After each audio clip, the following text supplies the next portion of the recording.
মোক এই মঞ্জু ঠাকুৰীয়াৰ বাৰীত মোক 6 দিন কাম কৰাইছে এই বাগান চাগান জোৰাইছে খৰি চৰি কাটাইছে মোক 6 দিনৰ ভিতৰত মোক এই সংক্ৰান্তি বুলি কয় যে এই বিহু সংক্ৰান্তি মাঘৰ এই বিহাৰত গংগা স্নান কৰবা বুলি ঘূৰাই আনিব বুলি আশ্ৰম দুখাব বুলি মোক লৈ গৈছে ফিৰি আনিম বুলি কৈছিল ছোৱালীজনী মোক আমাৰ ঘৰত ৰবিবাৰে মোক লৈ গৈছে এই সংক্ৰান্তিৰ আগতে ৰাতি আমাৰ ৰুমত ঠকাইছে ৰাতি 3টা বজাত এখন অটো গাড়ী মানে এই টেম্পু বুলি কয় সেই টেম্পু গাড়ীত আনি এৰে নহয় মই চিনি নাপাওঁ এই ড্ৰাইভাৰটোও চিনি নাপাওঁ সেই তাৰে পৰা আনছে ৰাতি 3টা বজাত ফোন কৰি লৈ আহিছে সেই গাড়ীখন একজন চেংৰাও আছিল সেই চেংৰাজন বোলে ভাতিজা হয় আমাৰ সেই চেংৰাজনো গৈছে অটো গাড়ীখনৰ লগত এই এল্টো গাড়ী এবাৰ তাৰে পৰা 3টা বজাত ষ্টেচনত নামাইছে নামাই কৈ আছে এই বিজনীৰ ষ্টেচনত নামাইছে এবাৰ 10টা বাজিছে 10টা বজাত কিবা গাড়ীত বিহাৰৰ গাড়ীত লৈ গৈছে ৰেলত মই ৰেলখন চিনি নাপাওঁ সেই বিহাৰত লৈ গৈছে ৰাতিপুৱাইছে এইবাৰ ৰেলত একটা কিবা বড়ি খুৱাইছে বড়ি চৰি খুৱাই বড়িটা খুৱাই মোৰ খালি বাগৰি থাকোঁ ঘুণ্টি যাওঁ এইৰম কৰে দিশা চাৰা হৈ গৈছোঁ এইবাৰ এনেকৈ তত নাপাওঁ অজ্ঞান কৰিছে মোক এইবাৰ কৈ আছোঁ থানাত এইবাৰ মানুহৰ ঘৰত এনেকা অৱস্থা বিল্ডিঙৰ ঘৰত নিছে নামাই কি হাওলাৰ ব্ৰিজ পাৰ কৰি নিছে মোক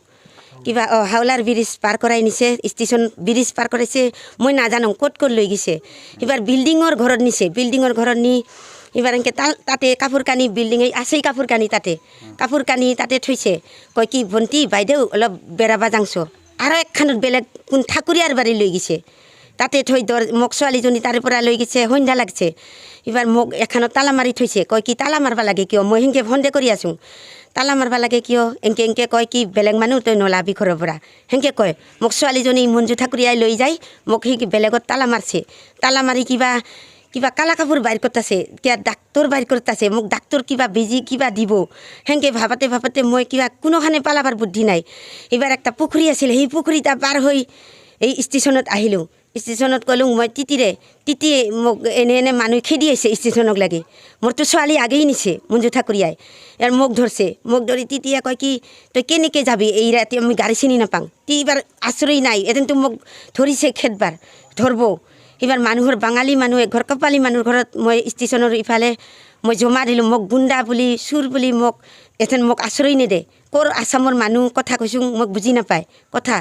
এইবাৰ তেওঁ মাইকী মহিলা একজন আছিল কয় থাক ৰাতি হৈছে এইবাৰ কাপোৰ আগুন দিল জুই ধৰাই দিল কাপোৰ দিল উৰবা কয় মাইকীজনীৰ লগত মই থাকিলোঁ এইবাৰ ৰাতিপুৱাই আমি পুলিচক ফোন কৰিল ৰায়গঞ্জ কোচ না কি ৰায়গঞ্জ থানাত ফোন কৰি মহিলা পুলিচ যাই অচিয়ে BLPৰ পুলিচ গিছে লৈ আহিল মোক থানাত হাজিৰ কৰা থানাৰ অচিয়ে সুধিল এইবাৰ ক'ৰ তুমি মই কৈছোঁ বিষ্ণুপুৰ তাৰমানে বিজনী এৰিয়াৰ বুলি কৈছোঁ মই 2 নম্বৰ বাজাৰৰ আৰু 2 লং যাৰ ঠিকনা দিছোঁ আৰু বিজনী এৰিয়াৰ বুলি কৈছোঁ এইবাৰ ফোন কৰি দিল কিবাই মোৰ ল'ৰাটো যাই আনিছে ল'ৰাজন ছোৱালীটো সিদিনে লৈ গৈছে ছোৱালীটো আৰু বিচাৰি নাপালোঁ মোকতো ছোৱালীটোৰ আগতেই লৈ গৈছে মোক বেলেগত থৈ মই মৰিলোঙে হয় পুলিচৰ মহিলাজনে মোক পুলিচৰ থানাৰ পৰা মোক মহিলাক বেলেগ চৰকাৰী মহিলাৰ অফিচ আছে বুলি কৈছে কেছ দিয়া নাই কেছ মানি নলয় পুলিচে পুলিচ মই সন্দেহ কৰি আছোঁ মই বিক্ৰী কৰিছে মই নাই ছোৱালী মই ভাবি আছোঁ মোকে যেথেন যি অত্যাচাৰ উৎপত কৰিছে মোৰ ছোৱালী কাঢ়ি নিছে ছোৱালী নাই মোৰ সন্দেহ হৈ আছে ঠাকুৰীয়াই কাপোৰ গুটি কেনেকৈ আনিছে তাৰ ঘৰত বেগ আছে এই বিল্ডিঙৰ ঘৰত কাপোৰ আছে তাই নিজে আনিছে মই আনা নাই ওই কাপোৰ চাপোৰ চব আছে এই মঞ্জু ঠাকুৰীয়াৰ বাৰীত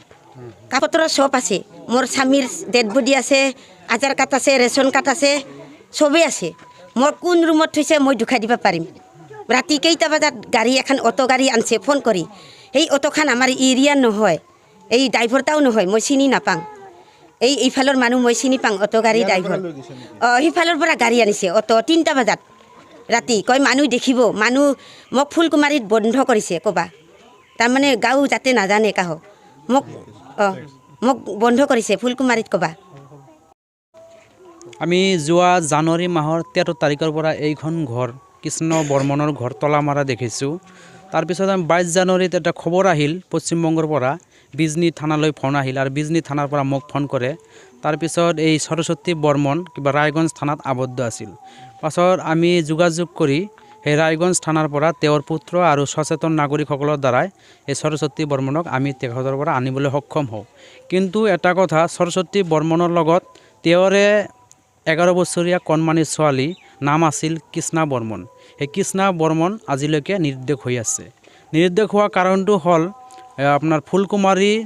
মঞ্জু ঠাকুৰ মহিলা মানুহ এটা ইয়াক পুচলাই পশ্চিমবংগত লৈ গৈছিল। পশ্চিমবংগৰ মানে বিহাৰত লৈ গৈছিল কোনোবা ঘৰত কামত দিব বুলি। কিন্তু এতিয়া দেখা গৈছে সৰস্বতী বৰ্মন নিজ ঘৰত আহি পাইছে, তাৰ কন্যাটো আহি পোৱা নাই। গতিকে আমি অসম চৰকাৰৰ লগতে BTR চৰকাৰৰ ওচৰত আহ্বান জনাইছোঁ, চিৰাং আৰক্ষী, বিজনী মহকুমা আৰক্ষী বিষয়ালৈ আহ্বান জনাইছোঁ, আপোনালোকে তদন্ত কৰি এই সৰস্বতী বৰ্মনৰ কণমানি ছোৱালী কৃষ্ণা বৰ্মনক উদ্ধাৰ কৰি আনি তাইৰ মাকৰ হাতত যেন গতাই দিয়ে, আমি গাঁওবাসীয়ে আপোনালোকৰ ওচৰত আহ্বান জনাইছোঁ। কি উদ্দেশ্যে লৈ যায় বুলি সন্দেহ হয়? এটা ছোৱালীৰ মাকে সৰস্বতী বৰ্মনে কোৱা মতে এতিয়াতো কামত দিয়াৰ কাৰণে লৈছিল, কিন্তু আমাৰ সন্দেহ হয় কোনো নাৰী দেহ ব্যৱসায়ীৰ ওচৰত বিক্ৰী কৰিব লোৱা বুলি আমাৰ সন্দেহ হয়। যিহেতু পশ্চিমবংগৰ কলকাতাৰ এটা এৰিয়া বুলি কৈছিল, এনেকুৱা সন্দেহ হয় তাতে এই দুজনক নাৰী দেহ চক্ৰৰ ওচৰত বিক্ৰী কৰিব লোৱা বুলি আমাৰ সন্দেহ হৈছে। আগত সংবাদ মাধ্যমৰ আগত এই সাংবাদিকৰ তেওঁলোকে কৈ আছে যে আপোনালোকে ছোৱালীজনীক বিক্ৰী কৰাৰ উদ্দেশ্যে ৰাখিছে। তেওঁলোকে কৈ আছে, গতিকে আপুনি আৰক্ষীৰ কিয় কাষ চপা নাই? এতিয়ালৈকে আৰক্ষীৰ ওচৰত কিয় জনাই যে তেওঁলোকে মিছা কৈ আছে? তেওঁলোকে মিছা কথাটো আপুনি কিয় আৰক্ষীৰ ওচৰত জনাই এতিয়ালৈকে? মই গৈছিলোঁ, সেই কৈছে ইয়াৰ পৰা কেছ নহ'ব, কেছ হ'ব তাৰ পৰা। পাণবাৰী মই গৈছিলোঁ, আজি 3 দিন হৈছে। পাণবাৰী যাই ছাৰৰ লগত কথা পাতিছোঁ, ছাৰৰ নম্বৰো আছে মোৰ লগত। ছাৰ কৈছে ইয়াৰ পৰা কোনো কেছ টেছ নহ'ব, হ'লে চিচিৰাৰ পৰা হ'ব, চিচিৰাৰ পৰা হ'ব। মই গৈছোঁ, দুইজনে তাকো লৈ গৈছোঁ, তাক মাৰিছে, সেই কমৰত মাৰিছে, হাতত মাৰিছে, এতিয়া বিষ বেদনা আছে। আমালোকৰ মানুহ বিক্ৰী কৰা মানুহ নহয়, মানুহৰ সাহায্য কৰে। অন্ধ হ'ল, লেঙেৰা মানুহ হ'ল, আমালোকে মদত কৰোঁ। আপোনালোকে এইটো আপোনাৰ লৈ যাওক, যদি আন্ধা মানুহ হয়